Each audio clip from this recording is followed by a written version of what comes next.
عاقب جاوید راتلو سره د پاکستان د ټیم لس غټ کلاډیان د ټیم نه ډراپ کړي دي. پس وجه باندې ډراپ کړي پاغه هم په دې ویډیو کې خبره کو او ډیرو خلکو غوښتل چې دا کلاډیان د ټیم نه بهر شي. عاقب جاوید پاکستان کرکټ ټیم ته یو نوې لار خودلو والا د پاکستان کرکټ ټیم کې یو نوې روح ورچولو والا دی. عاقب جاوید د لاهور کلندر کوچ هم دی، د پاکستان سابقه کرکټر پاتې شوی دی.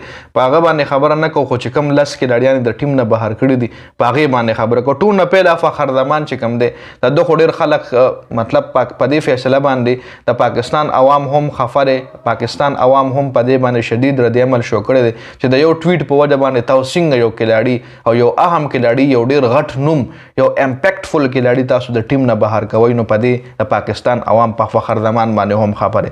بل شاداب خان کمپلیټلی پرفارمنس نو جی، داسې سپینر بالر چې فوکس په بیټینګ باندې کولو، په بیټینګ کې هم فیل او په بالینګ کې هم فلټاسیان او شارټ پیچ، نو شاداب خان هم د خراب پرفارمنس په وجه باندې ټیم نه بهر شوی دی. افتخار احمد د میډل اډر بیټسمن، د میډل اډر بیټسمن یو داسې بیټسمن چې کمپلیټلی سو سیریزو کوي په میگا ایونت کې فیل شو، نو په دې وجه افتخار هم د ټیم نه بهر.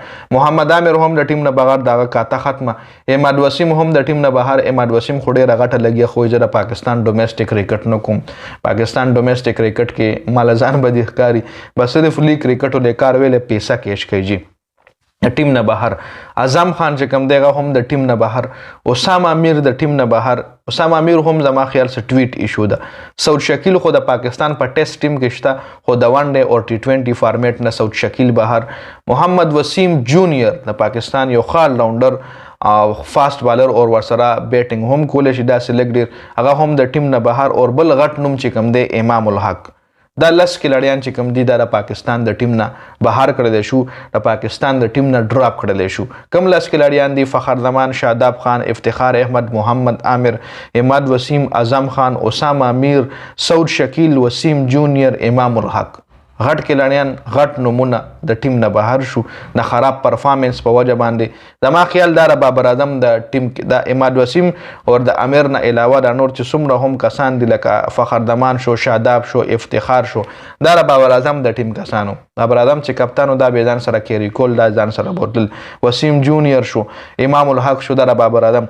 نور اماد وسیم او امیر چې کوم نه دی خو همیشه امیر نه خو اماد وسیم په همیشه انجرډ په انجری کې ګوره د وی چې ما ټي 20 ورلد کپ د پاره اویلیبل مو پلانې مو ډینګړې مچ بیا وښتنو بیا اهم میچونو کې انجر د انډیا خلاف د لاسه موږ میچ بایللو د اماد وسیم د لاسه چې بار رنزونه د نو کړی روره. خاص سعود شکیل خو خیر په ون ډے او ټي 20 کې داسې موقع دل نه دی ملو شوی، خو وسیم جونیئر د انجری په وجه باندې بهر شو چې بيخي د غوس نیمو نشان په ټیم کې نه کاری د استرالیا خلاف هم او د زیمبابوے خلاف هم. امام الحق هم د ټیم نه ډراپ کړل شو. دا لس کلاډیان دي چې کم کلاډي ټیم ته واپس راتلل پکار دي. فخر زمان نه علاوه دا غنوم کامنټ